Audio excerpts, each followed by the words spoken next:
Well, I'm excited to welcome Brian Audia to the Convene Podcast today. Brian's in Dallas, Texas. I'm in Southern California. Brian, welcome. Hey, it's great to be here. Thank you, Greg.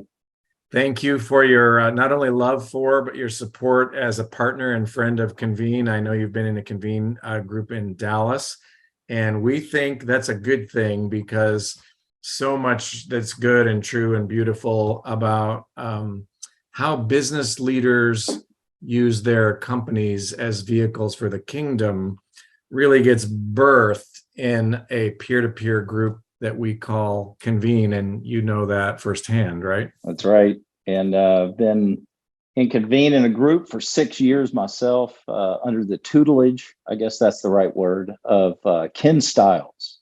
We call him the professor here. That's right. That's right. And one of the greatest groups in the country, I'm telling you, it is just a fantastic group.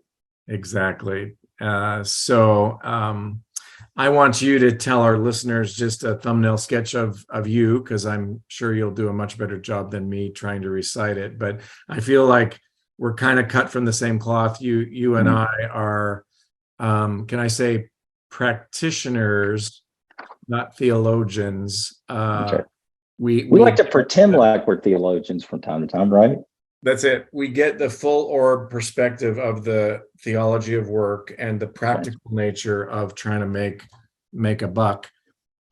We were with a gentleman, Terry Looper, who is somebody you might know because he's a Houston oil exec, multi-billion-dollar company. And at the end of the day, in a podcast we were doing, he said, "I'm just a peddler."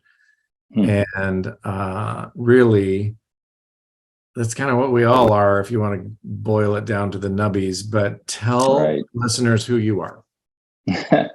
I'll say three things. First of all, I love Jesus.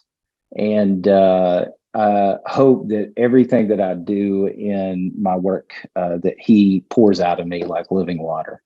One of my former pastors used to say, if you're full of living water, people around you should probably get wet. So I hope that's the case. The next thing you should know about me is that I have an incredible wife behind me and family of 3 boys. And so I'm a dad and a husband as my primary ministry. And my wife is just an incredible person. She was born to be a mother, but she is also a business executive. And I've learned as much about leadership from her as probably anybody else. And then finally, there's this idea that I think we'll talk about as well today, Greg, that I believe that business is a tool for human flourishing. And so we have a consulting group that I've owned since 2009 and built that has a national client base. And we do all kinds of things. Our what's are strategic planning and team building and executive coaching and things like that. But it's all driven towards helping businesses perform at a higher level and to help the humans flourish within those businesses. Because I think if you've got a business that is full of thriving people, it is very likely that your business is going to thrive. You know, it's interesting. Something that I love to talk about really dovetails with what you just said, and it's John chapter 17. Oh, come on, right? Come on. And here's Jesus, right? Since you love Jesus and I love Jesus, we'll talk about this moment. I think it's a kind of a quintessential moment because here's Jesus, and he knows that he's about to be done. He knows in John 17, he's about to leave planet Earth. He knows this is one of the last nights. And there he is with the team, right?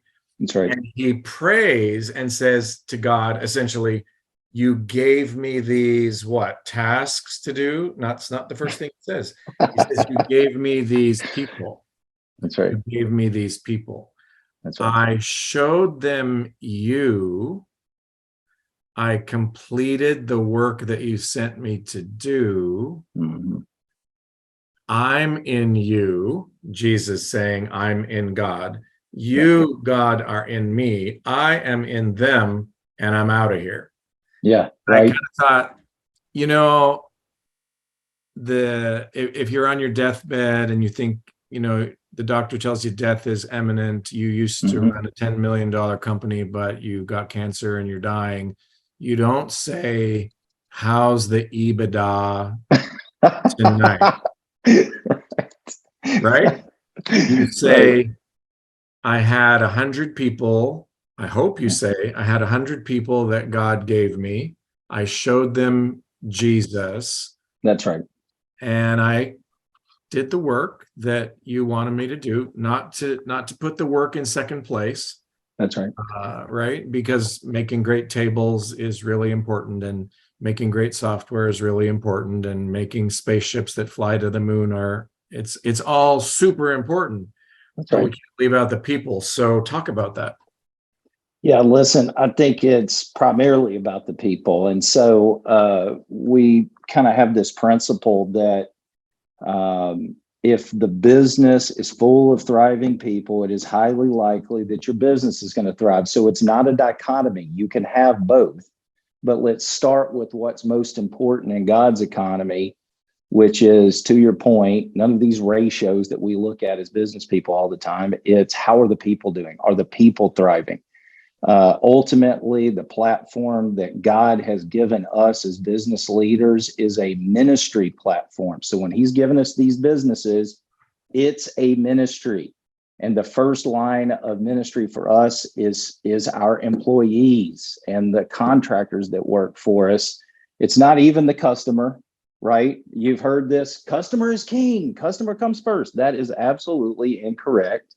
It is your employee comes first, because they're the ones that serve the customers. And so I think of it like you filling up a glass of water out of a pitcher, and when that glass, your employee, is full of water and that water spills over onto the table, that's customer service.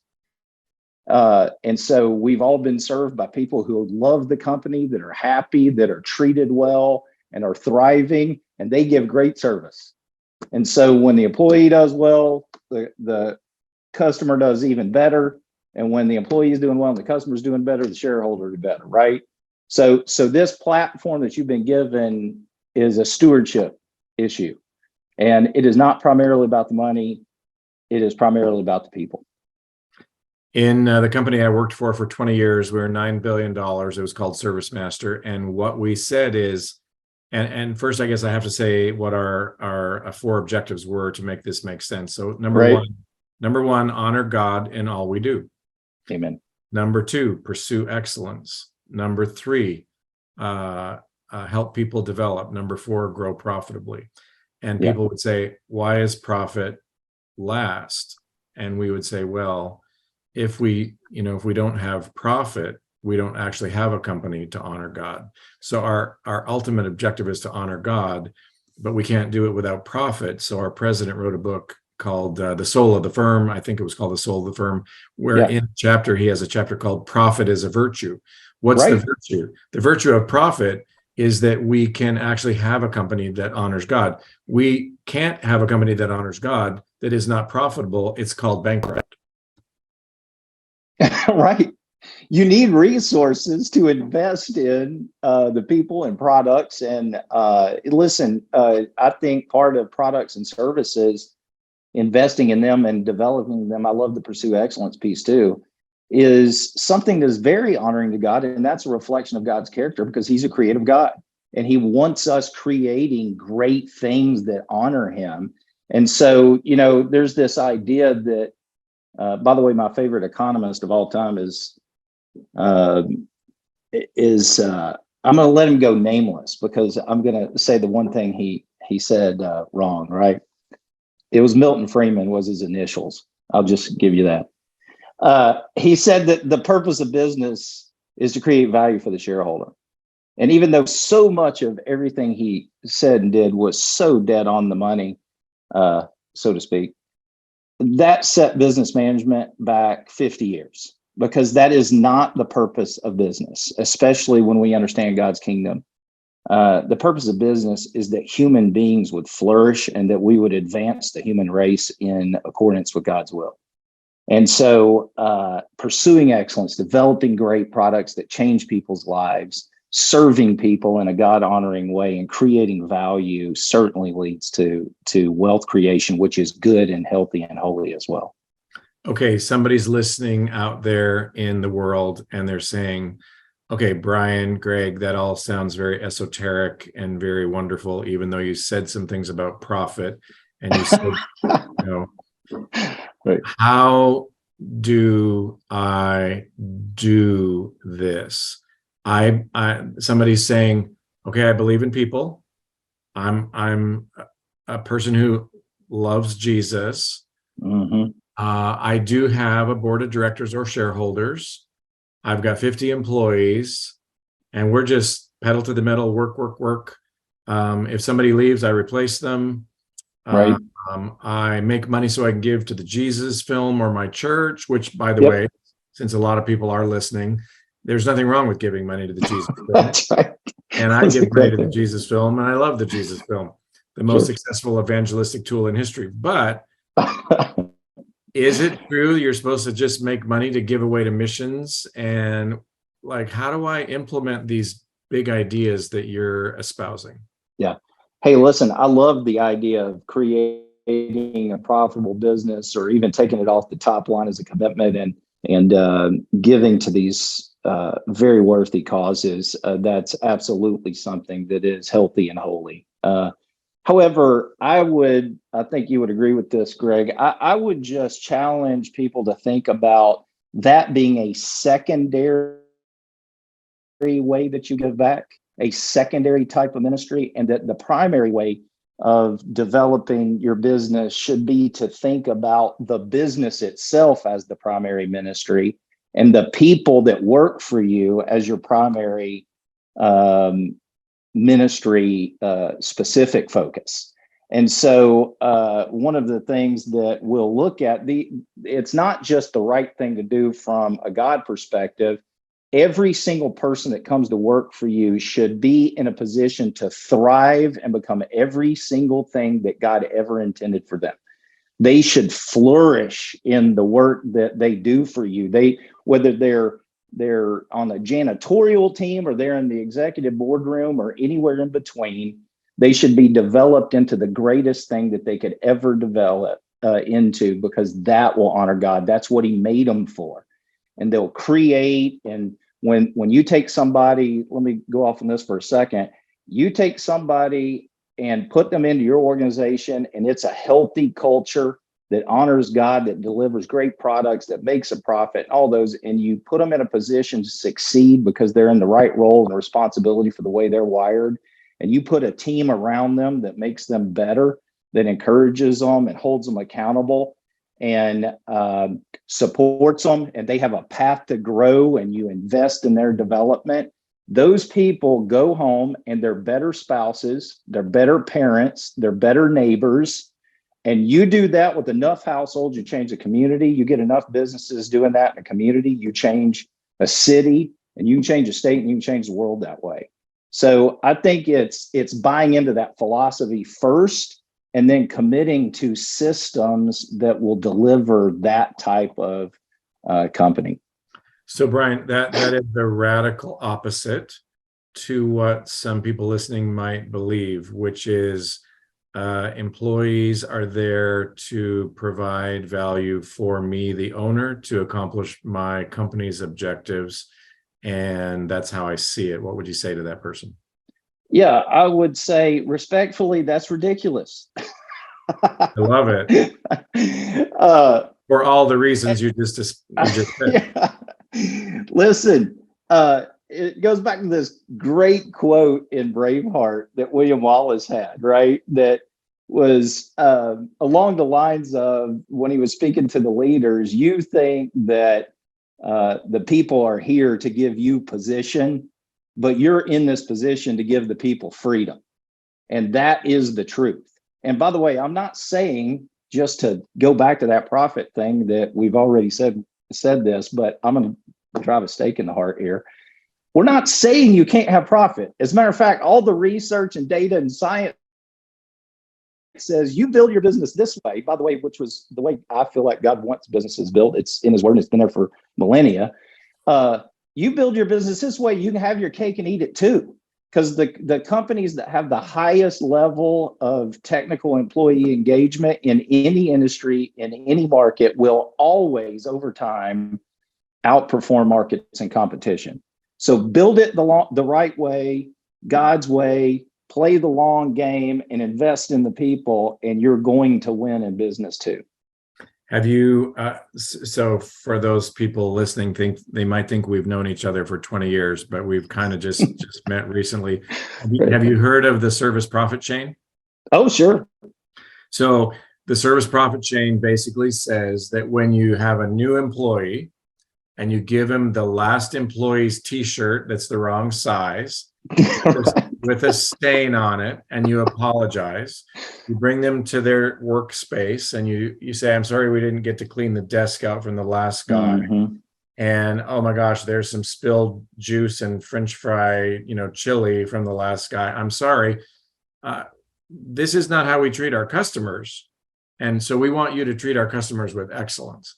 All right. They look and they go, well, you just gave me a shirt the wrong size from the last guy that hasn't been washed with a stain on it. And you gave me a desk full of junk, and you tell me this is not how you want me to treat our customer, but you just treated me that way. That's right. As you know, service profit chain says, when you do that, profit goes down. When you do that well, and the opposite of all those silly examples I just said, give them a fresh, clean shirt that is their size with a nice, clean desk and a nice chair. The chair's not broken, the computer works.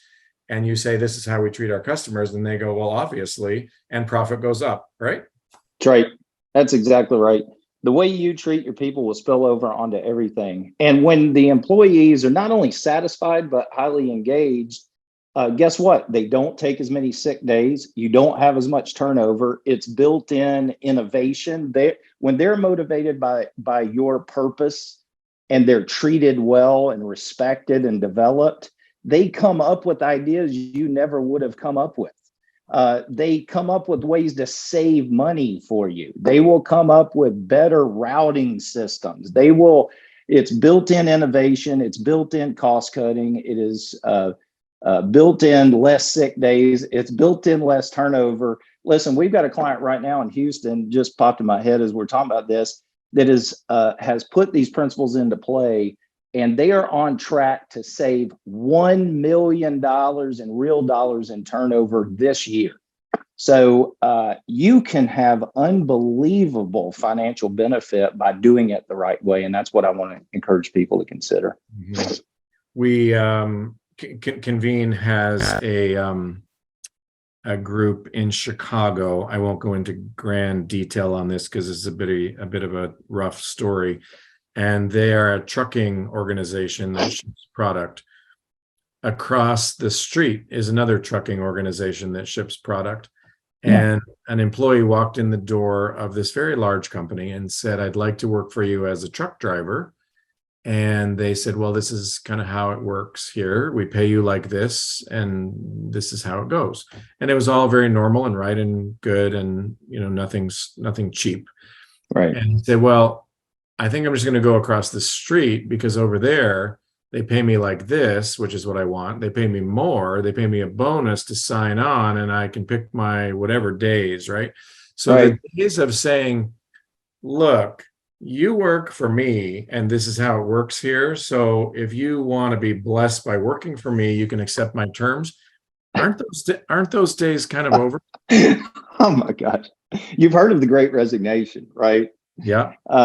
Listen, and there's some really recent stuff here in the last couple of weeks that's come out of McKinsey to say this is not a short-term trend. This is a tectonic shift. And I think you can sit there and argue and try to make it the way it was back in the day, in the good old days, which I'll argue weren't so good. But the idea here that you can just assume that you're going to pay somebody some money and they're going to give you everything that they've got in discretionary effort is just patently ridiculous. Nobody wants to be treated that way. Yeah. And they would, the company that gets this wrong would say, well, I am the third generation running this company. And when my grandfather ran it, that's how it was. It's not how it was anymore. Those days No, that's exactly right. And I would just say that if you think about this, actually, when I speak for some of the convene groups around the country, we talk about this in depth.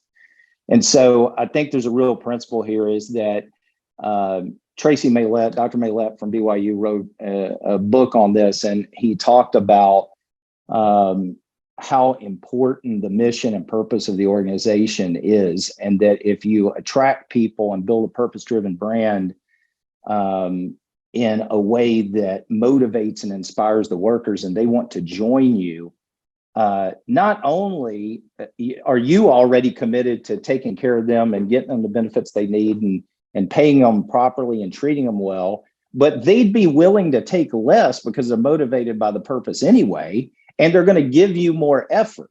And what Dr. Maylett says is that if you're just trying a transactional approach with an employee, hey, I pay you this, give me this much effort. No employee ever thinks they're getting paid what getting paid what they're worth anyway. So that's going to be a constant downward spiral if you're just trying to have a transactional relationship with your employees. And where in the Bible does it say treat your employees like they're machines or animals? It doesn't. So the first thing here is buy into the philosophy and then get practical in the systems to support what you're saying you want to do.